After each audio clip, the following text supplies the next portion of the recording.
How is the world expected to feed itself by the year 2050 without GMO or genetically modified crops? The world's population is currently at 7.1 billion people and expected to grow by UN projections to 9.6 billion in 35 years, and could possibly halt at 11 billion by the end of the century. In this chart, it shows real population growth in 1950 being at 49 million people, then growing to 85 million in 1980, and projected growth slowing to 63 million in 2020 and only 35 million in the 2040s. Speakers at a Farm Journal forum that was held in Washington, D.C. last December made it clear that agriculture productivity needs to increase around the globe. Innovation will be the key. Most companies need to develop varieties called GMOs or biotech or transgenic crops that produce high yields. They're going to have to do that with less water, as this population growth is going to occur mostly in Africa or Asia. Also, agricultural farmland is only going to be able to increase by maybe 10% at the most, which is going to have compromising, environmental concerns, because farmland already consumes about 70% of the world's natural waters.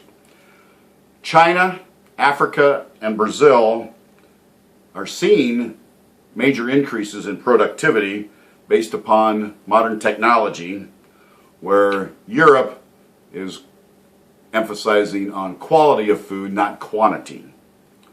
The United States will still remain a low-cost producer in the near future, and that's because of the size, their history, technology, management skills, and also climate.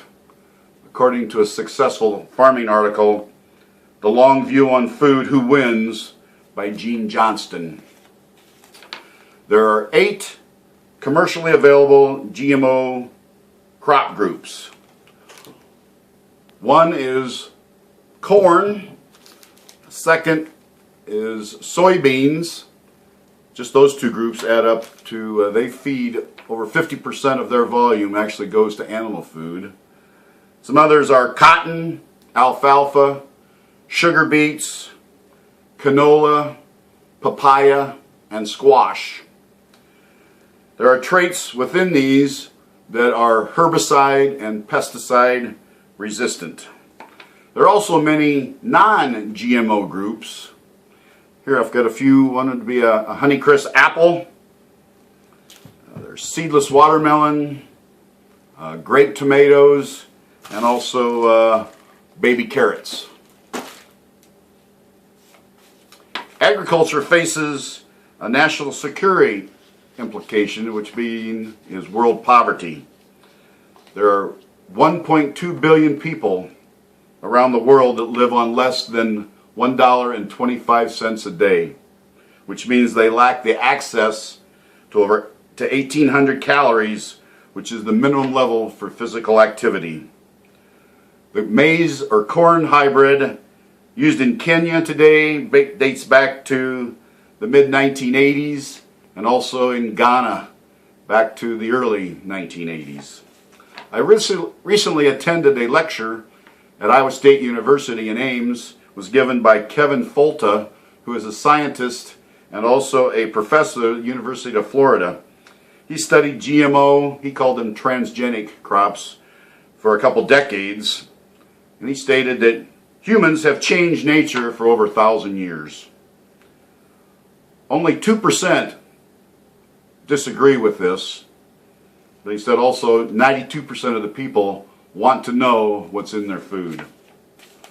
When biotech hit the farmlands back in the mid-1990s, supporters didn't predict that the crop growth was going to go to 4 billion acres, which it did in 2014, according to Chris Bennett in the Farm Journal.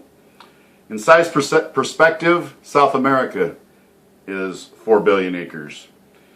People need to realize without GMO crops, yields are going to drop.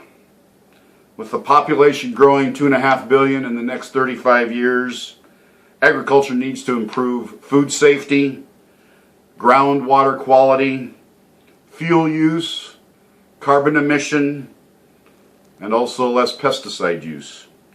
We need to value GMO crops and make sure we don't lose them.